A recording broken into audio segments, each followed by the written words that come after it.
12월이 시작되었습니다. 벽면에 붙은 달력 한 장이 올 한 해 어떻게 살아왔는지 우리를 향하여 물어보는 듯하게 달려 있습니다. 오늘 마지막 12월 달 한 달을 나누며 여호수아 말씀을 살피고 있습니다. 시작 서론을 고강긋 시인이 쓴 작은 못이라는 시를 소개하며 말씀 시작합니다.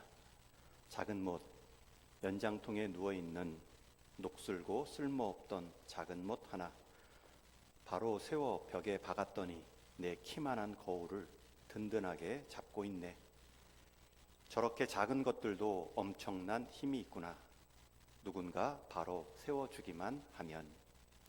시인은 이 시의 제목을 작은 못이라고 잡았지만, 만약 제가 이 시를 썼고 제가 이 시의 제목을 잡는다면 마지막 문구입니다. 누군가 바로 세워주기만 하면. 가끔 화장실 타일이나 벽지 벽면에 못을 박을 수 없는 곳에는 스티커형 걸이나 작은 핀으로 장식품이나 액자를 걸 때가 있습니다. 그러나 결국은 시간이 지나면 무게를 견디지 못하고 툭 하고 떨어집니다. 그때 다시 못을 찾게 되지요. 그 틈새를 찾아 결국 못을 박아야 오래 지지대의 역할을 합니다. 그때 우연히 찾은 그 못 하나, 녹슬어 쓸모없는 줄 알았는데 바로 세워 벽에 박았더니 키만한 거울도 든든하게 붙잡습니다. 우리는 깨닫습니다. 바로 박기만 하면 작은 것이 아니구나.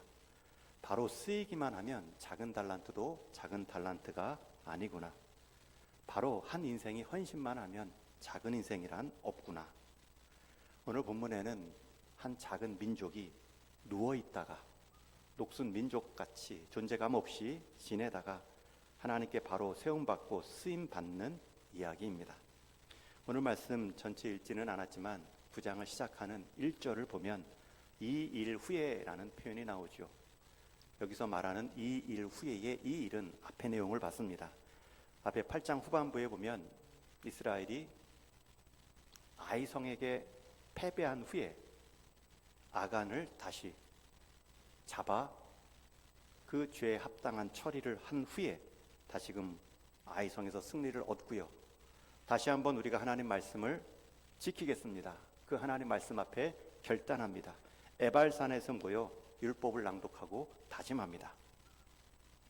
여러분, 가나안을 건너왔는데 건너온 이스라엘이 에발산에서 모여 하나님 말씀을 순종하겠습니다. 이 모습을 본 남은 가나안 거민들에게는 큰 두려움입니다. 군중 집회고요, 걸기대회처럼 느꼈을 것입니다. 마치 군대가 행진하며 사열을 하듯이 하나님 말씀 앞에서 이스라엘이 새롭게 다짐하는 모습은 큰 두려움을 주었습니다. 그렇게 이스라엘이 큰 하나님 말씀의 결심을 하자 두 가지 반응이 나오죠. 첫 번째 반응이 오늘 읽은 말씀의 2절입니다. 우리 2절 말씀 같이 한번 읽겠습니다. 시작. 모여서 일심으로 여호수아와 이스라엘에 맞서서 싸우려 하더라. 여리고성도 무너졌대, 아이성도 무너졌대. 그러자 남은 가나안 요단 서쪽에 5 지파들이 연합합니다. 1절에 보면 헷사람, 아모리 사람, 가나안 사람, 브리스 사람, 히위 사람과 여부스 사람의 모든 왕들이 이 일을 듣고 모여서 일심으로 맞서 싸우려 하였더라. 여러분, 하나님 말씀이 뭉쳐지고 하나님 말씀이 결심되는 자리에는 두 가지 세상 반응이 있습니다.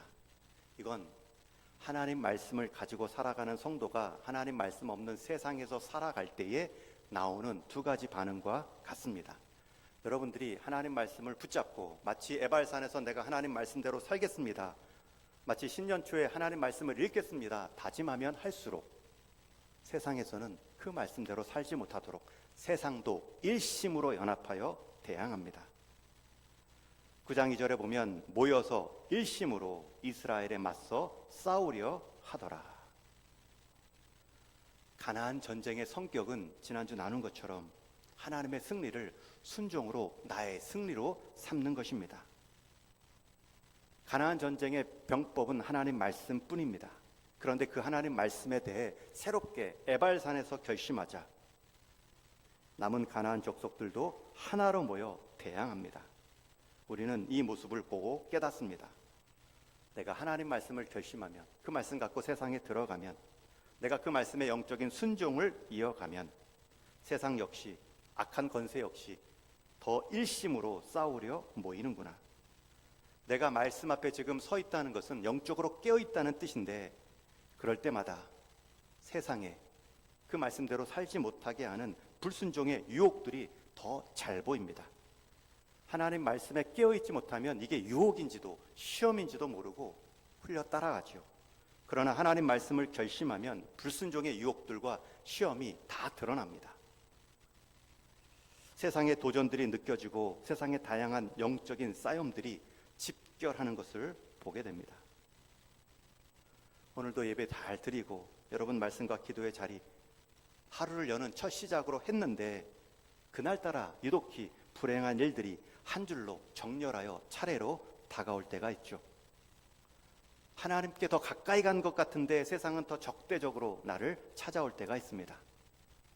그럴 때는 왜 내게 이런 일이 일어나는가 불평할 일이 아니라, 내가 지금 하나님 말씀과 함께 영적으로 깨어 사는구나, 그렇게 여기시면 맞습니다.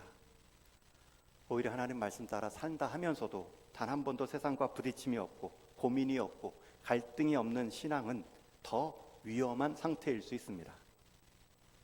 우리가 말씀에 순종하면 싸움의 대상이 사라지는 것이 아니라 오히려 싸움의 대상이 누구였던가 더욱 분명해집니다. 이게 우리가 하나님 말씀 붙들고 살아갈 때의 첫 번째 세상 반응입니다. 그러나 우리가 하나님 말씀 붙잡으면 또 다른 두 번째 반응도 이어집니다. 우리 3, 4절 말씀을 같이 읽습니다. 시작. 기브온 주민들이 여호수아가 여리고와 아이의 행한 일을 듣고 꾀를 내어 사신의 모양을 꾸미되 헤어진 전대와 헤어지고 찢어져서 기운 가죽 포도주 부대를 나귀에 싣고. 똑같이 들었습니다. 5 가나안 왕들은 듣고 연합하여 대항했는데, 그 중에 기브온 사람들은 여호수아가 여리고와 아이의 행한 일을 듣고 꾀를 내어 한 가지 일을 합니다. 그 내용이 오늘 쭉 읽은 9장 나머지 부분입니다. 여러분, 여기서 기브스 주민, 기브온 주민이라는 표현은 헷 족속, 히위 족속의 한 부류의 사람들입니다. 휘 족속은 한 종족 이름이고 그들이 살았던 지역이 기브온 땅입니다. 그래서 기브온 주민, 히위 족속은 같은 말입니다. 앞에 가나안 지도 한 장을 준비했는데 조금 작아서 보이지 않겠지만, 이 지도를 보시면 처음 요단강을 지나고 보이시나요? 저 이쪽에 지중해 파란색 바다가 있고 중간에 또 작은 파란색 부분이 갈릴리 호수입니다. 그 갈릴리 호수에서 가느다란 선이 아래 넓은 파란색 호수 사해라 그러죠. 염분이 가장 높아 죽음의 바다 사해까지 연결된 강이 요단강입니다. 그 요단강 오른쪽이 광야이고, 그 광야에서 지금 서쪽 요단강을 경계선 삼아 가나안 땅에 진입을 했는데, 진입했을 때 성문과 같은 성이 여리고 성입니다. 하루에 7바퀴 마지막 7번 돌며 7나팔을 불었을 때 무너졌고, 곧 다음 성 아이성이죠. 아이성은 한번 아간의 범죄로 졌다가 다시 순종으로 이기고 에발산에서 더 큰 순종을 다짐합니다. 그리고 나온 지역이 기브온입니다. 여리고 아이 기브온 30km, 30km. 불과 3일만, 이틀만 부지런히 걸으면 3일 안에 도착하는 가까운 지역 사람들입니다. 그런데 이 기브온 사람들이 두렵지요. 다음은 우리 지역이다. 다음은 곧 우리가 멸망할 차례구나. 그 큰 두려움 가운데 한 가지 꾀를 내었다 말하죠. 이 가나안 지역에 속한 무리가 아닌 척 하는 것입니다. 가나안 거민들, 남은 종족들은 결속하는데 반해 우리가 그들과 결속하면 죽는다. 오히려 이곳 사람이 아닌 것처럼 하여 이스라엘과 화친 조약을 맺자. 특히 휘 사람들이 많이 거주했던 기브온 땅은 아이성과 30km밖에 되지 않기 때문에 코앞에서 아이성이 무너지는 것, 멸망받는 것을 직접 보고 들었습니다. 그 강력한 하나님의 백성, 하나님이 이끄시는 그 이스라엘이 이제 곧 우리에게 닥치겠구나. 이들이 계산이 빨라 이스라엘 진군 속도에 맞춰보면 실제 이틀 만에 이곳에 도착하니 빨리 화친을 맺자. 자신들 중에 유능한 사람을 뽑아 화친 사신으로 보냅니다. 다만 꾀를 내죠. 이틀 만에 갔다, 가나안 사람이다 하면 당연히 화친을 맺지 않고 하나님 말씀대로 가나안 거민들을 다 죽이라 말씀하셨으니 맺지 않을 것임을 알고 철저하게 숨깁니다. 다 낡은 안장과 헤어진 포도주 부대와 기운 신발, 헤어진 남루한 옷을 입고 그들에게 찾아갑니다. 맨 마지막 까먹지 않죠. 오래되어 곰팡이 난 떡까지 챙기며 마치 자신들이 이 가나안 사람들이 아니라 더 먼 곳에서 온 사람들인 것처럼 가장하고 이스라엘에 머물고 있는 길갈에 도착합니다. 어떻게 보면 이 기브온 사람들은 행동이 매우 구차합니다. 그러나 구차할수록 그 간절함, 절박함은 크게 느껴집니다. 구원만 받을 수 있다면 더한 행동도 할 수 있는 것처럼 여겨지죠. 그렇게 찾아간 사신들이 길갈에 머물고 있는 사람들을 이스라엘 앞에 보자 말합니다. 우리가 당신들과 평화 조약을 맺기 원합니다. 당연히 이스라엘 사람들은 거절합니다. 남루한 차림의 이방객들을 맞이하는 데 있어서 의심쩍은 눈길로 보다가 거절하죠. 당신 아무래도 이곳 사람들인 것 같아. 우리가 당신들과 조약을 맺을 수 없어. 하나님께서는 하나도 남기지 말고 드리라 했을 때 아간한 사람이 안 드림으로 우리가 전멸을 할 뻔했지. 하물며 하나님께서 이 땅의 거민을 남기지 말라 했는데 당신을 남기는 순간 우리가 위험할 수도 있어. 그러자 기브온 사람들이 포기하지 않고 여호수아를 찾아갑니다. 그리고 당신에게 하나님의 이름이 들려진 것처럼 우리가 그 하나님 이름 때문에 먼 지방에서 왔습니다. 그분의 명성, 애굽에서 행한 일들을 우리가 다 들었습니다. 우리는 당신들과 대항하고 싸우려고 연합한 공동체와 함께하지 않고 오히려 당신들과 하나 되고 싶습니다. 우리는 이곳 사람들이 아닙니다. 이 떡을 보십시오. 처음에는 따끈따끈했는데 지금은 바짝 말라 곰팡이까지 핀 모습입니다. 이 헌옷과 신발, 낡은 가죽 주머니까지 살피십시오.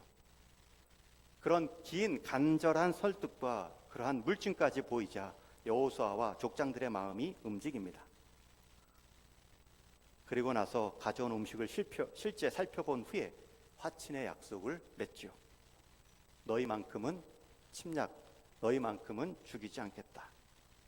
어떻게 보면 너무 쉽게 외적 물증만 확인하고 기본 족속을 받아들인 모습입니다.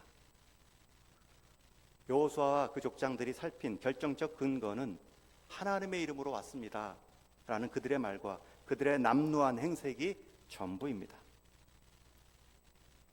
이 판단으로 중한 결정을 내렸고요. 그래서 본문 14절에 보면 하나님께 묻지 않았다는 여운의 말씀을 남겨둡니다. 우리 14절 말씀을 같이 읽습니다. 시작.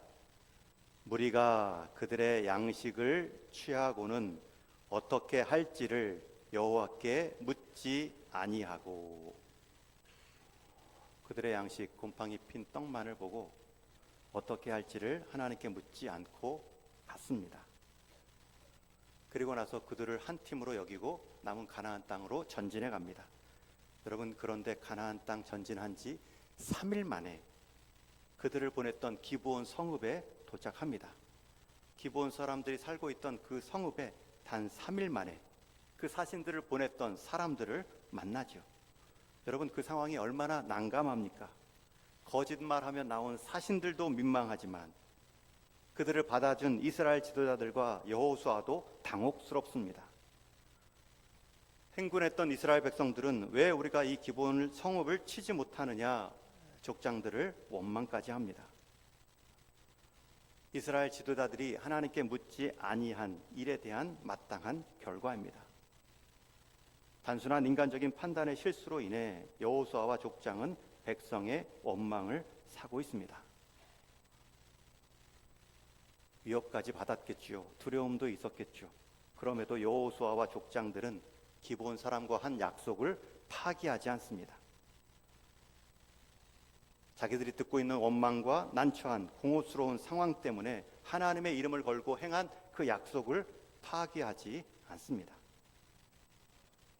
여호수아와 족장은 이스라엘 백성들을 향해 우리가 하나님 여호와의 이름으로 그들과 맹세하였은즉 그들은 살리라, 끝까지 화친의 죄악을 일깨워 줍니다. 여호수아는 오히려 백성들을 진정시킨 후에 그 화친 사신으로 왔던 사람들에게 책망하죠. 너희가 어찌하여 우리 가까이 살면서 우리와 심히 멀다고 하였느냐. 그리고 그 거짓에 대한 대가를 치르라는 듯 너희는 우리와 가까이 붙어 살고 싶다면 이 성막의 종이 되어 나무를 패고 물 깃는 자로 살아라. 책망의 말임에도 불구하고 기브온 사람들은 여호수아가 말을 바꾸지 않았다는 것, 자신들의 생명을 구할 수 있었다는 것에 대해 안도의 한숨을 쉽니다. 당신의 하나님 여호와께서 모세를 통해 다 이 땅을 당신들에게 주었고 그 과정에서 모든 거민을 멸하라 하신 말씀을 우리가 분명히 들었습니다. 우리도 생명을 잃을까 하여 이와 같이 행하였습니다. 여러분, 이들의 고백 가운데는 분명한 자신들의 거짓 행태에 대해서 고개를 숙이며 인정하고 있지만 동시에 이스라엘 하나님에 대한 그 행위에 대한 그 두려움을 가지고 진정성을 가지고 고백합니다. 우리는 이 모습 속에 진정한 회개와 회복의 시작을 발견합니다. 기브온 사람들은 하나님을 무능하고 힘없는 거짓 신으로 보지 않았습니다. 하나님께 속하지 않은 이방 사람들이 하나님의 행동을 보고 두려워합니다. 그 행동 앞에 대항하지 않고 하나님께 속하고자 투항합니다. 하나님께 속한 이스라엘 백성들은 하나님을 무시하고 하나님께 의지하지 않는 모습을 보일 때도 있었는데 오히려 하나님보다 애굽의 바로왕 그 생활을 그리워하며 돌아가고자 하기도 했었는데 오히려 심판의 대상인 그 가나안 기브온 사람들은 하나님을 전능하신 하나님, 그 행동의 소문만으로도 그들의 마음을 녹이신 하나님으로 고백합니다. 그리고 그 하나님께 속하기 위해서는 우리가 어떤 모습도 어떤 구차함도 각오했습니다. 심지어 그것이 발견되었고 그들의 거짓이 탄로났을 때 생명도 잃을 수 있는데 그것까지 각오한 것을 보면 라합처럼 생명을 건 믿음의 표현입니다. 그들은 계속 말합니다. 이제 우리는 당신 나라에 속하여 있습니다. 우리를 받아주셨으니 당신의 뜻대로 하십시오. 온전한 회개, 온전한 회복의 모습이죠. 여호수아의 저주에 가까운 언급에도 그들 하나님께 속하였다라는 것 하나만을 갖고 만족하며 감사합니다.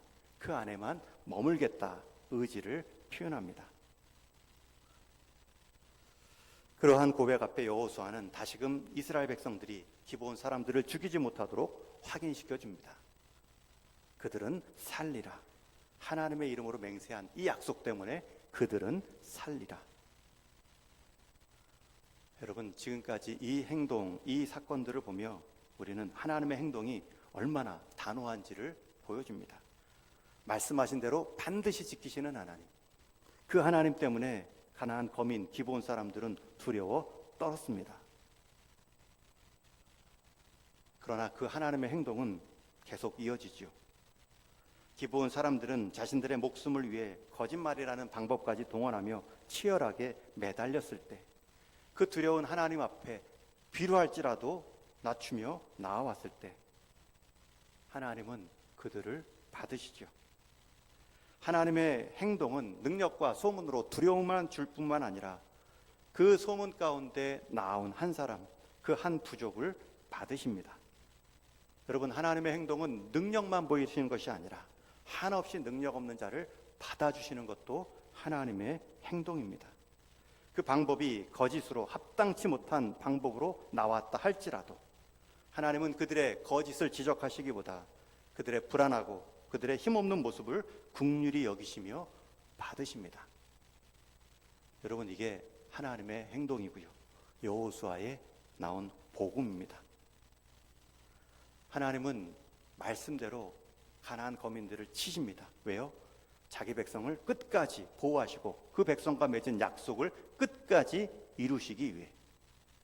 그 하나님의 큰 행동하심 가운데 두려움을 느낀, 심지어 하나님께 속하지 않은 이방 민족이다 할지라도, 그 방법이 거짓으로 나온 행위일지라도 하나님은 자신의 행위 가운데 그들을 받으십니다. 여러분, 무엇이 은혜이고 언제 우리에게 은혜가 필요합니까? 그들 한 족속이 돌아와 항복할 수밖에 없는 두려움을 주신 분도 하나님이고, 그들이 두려워 항복합니다 라고 말할 때 받아주신 분도 하나님이십니다. 도무지 용서와 도움을 받을 수 없는 이방 사람이고 그 방법도 거짓으로 나왔지만 그럼에도 손을 내밀 때 받아주신 것이 하나님이십니다. 여러분, 무엇이 은혜입니까? 하나님은 그 은혜의 요청 앞에서 한없이 무력하신 모습을 보입니다. 왜냐하면 하나님은 은혜의 하나님, 도무지 용서할 수 없는 사람, 도무지 도울 수 없는 자격임에도 하나님은 용서하고 하나님께 나온 사람을 받아주지 않을 수 없는 하나님의 은혜의 특성을 갖고 계시기 때문입니다. 그럼에도 우리는 하나님께 속하여 있음에도 늘 은혜의 보좌 앞에 담대히 서지 못하는 이유가 무엇입니까? 그 하나님의 행동에 대해서 이 기본 사람들만큼이나 믿지 못하기 때문입니다. 하나님을 두려워하지도 않습니다. 하나님을 의식하고 살지도 않습니다. 그리고 그 하나님의 두려움을 경험했을 때 나 같은 사람 하나님께 나아가면 하나님이 받아줄까? 내 행동으로 하나님의 행동을 제한하죠. 하나님의 행동으로 내 행동을 감싸지 못합니다. 설마 이런데도 받아주실까? 설마 그 모습까지도 이어가게 해주실까? 정말 이 정도까지인데도 하나님이 받아주실까?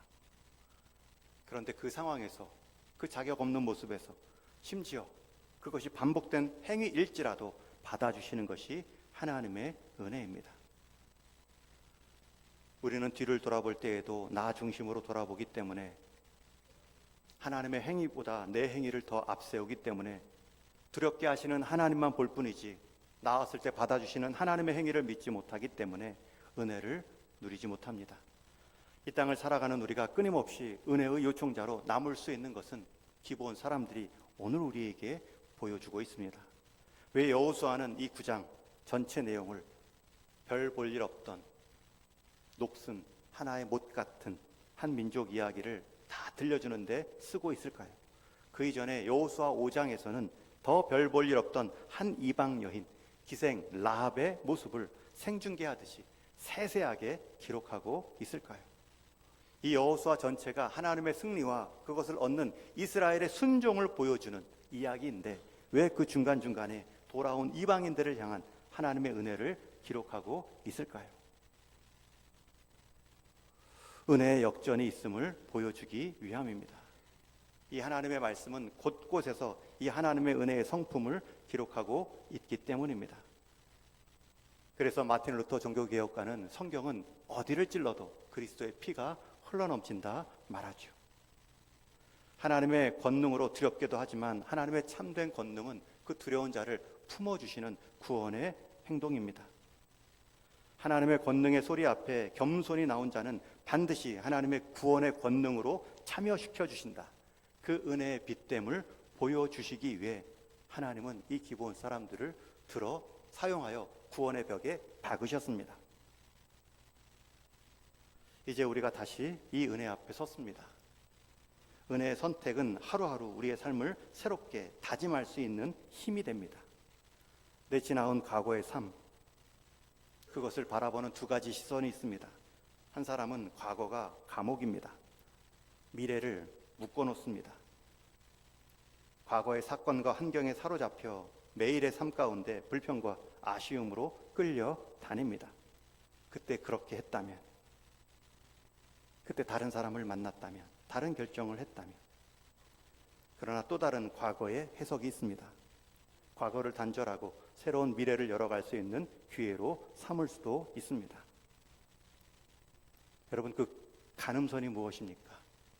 내 행위로 하나님의 행위를 가로막는 것이 아니라 하나님의 행위로 내 행위를 새롭게 하는 데 있습니다. 하나님의 행위는 우리의 과거를 사용하실 수 있는, 품고 새롭게 하실 수 있는 능력의 하나님이십니다. 저와 여러분이 올 한 해를 마무리할 때 아쉬움으로만 행할 수 없지요. 이 모습까지도 받아주신 하나님, 그 하나님이 내년에 새로운 출발을 기대 가운데 열어주십니다.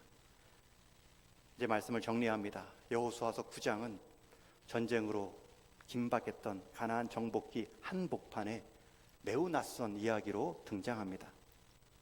여호수아가 계속해서 칼과 창이 부딪히는 소리가 있었는데 뜻밖의 평화의 이야기로 등장하죠. 기브온 사람들이 여호수아를 찾아와 자신들을 종으로 삼고 화친을 맺어달라 요청한 일입니다. 그들의 자격과 행동은 정직과 거리가 멀고요, 그들의 요건과 구원의 요건과 관계가 없습니다. 낡은 신반, 곰팡이 핀떡, 다 해진 포대를 들고 와 먼 나라에서 온 것처럼 꾸몄습니다. 꾸민 이유, 거짓된 이유는 단 하나, 살아남기 위함입니다. 그들의 잘못은 분명 드러났죠. 그러나 하나님은 그 잘못을 묻지 않고 그것을 오히려 간절함을 보며 은혜의 문, 긍휼의 길, 용납의 새로운 가능성으로 사용하셨습니다. 여호수아와 이스라엘은 겉으로만 본 속임수에 넘어갔지만 그럼에도 하나님의 이름을 맹세로 어기지 않았습니다. 복수하지도 않았습니다. 진실하지 못한 자를 용납하고 긍휼을 베푸는 하나님의 은혜를 보여주었습니다. 기본 사람들이 그 은혜 가운데 살아남습니다. 한 민족의 죄와 속임 가운데 있었지만 하나님의 백성, 하나님 공동체에 속하는 큰 은혜를 누립니다. 여러분, 이 이야기는 구약의 복음입니다. 저와 여러분이 기브온 사람들입니다. 우리가 하나님 앞에 깨끗해서 자격이 있어서 나아가고 받아지지 않았습니다. 우리도 기브온 사람들과 다르지 않습니다. 불순한 마음, 깨어진 신뢰, 때로는 숨기고 싶은 과거의 아픔들. 그럼에도 주님은 우리를 내치지 않으시고 오히려 그리스도의 사랑과 십자가로 용납하시고 새로운 미래를 열어갈 길을 보이셨습니다. 여호수아는 기브온을 심판할 권리가 있지만 하나님의 이름 때문에 하지 않았지요. 하나님은 우리를 심판하실 수 있지만 그리스도의 이름 때문에 우리를 품어 주셨습니다. 이것이 우리가 새로워질 수 있는 복음의 내용입니다. 이후에 기브온 사람들은 성막을 섬기는 일꾼이 되었습니다. 그들의 속임은 은혜로 새로운 자리를 얻는 절박함으로 바뀌었습니다. 은혜의 역전이고 긍휼의 힘입니다.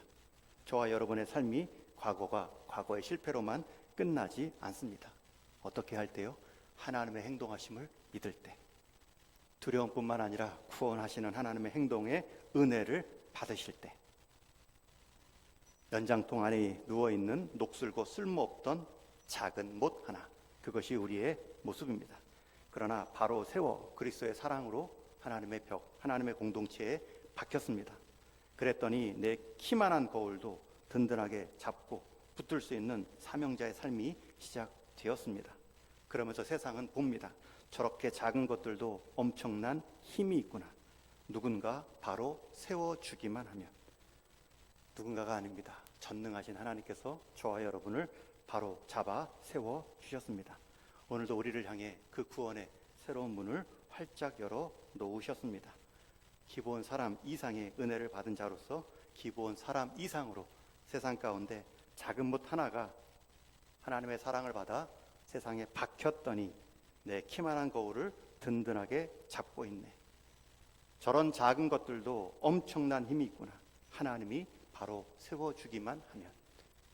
그 하나님의 행동하심을 보여줄 수 있는 우리의 행동이 되기를 주님의 이름으로 축원합니다.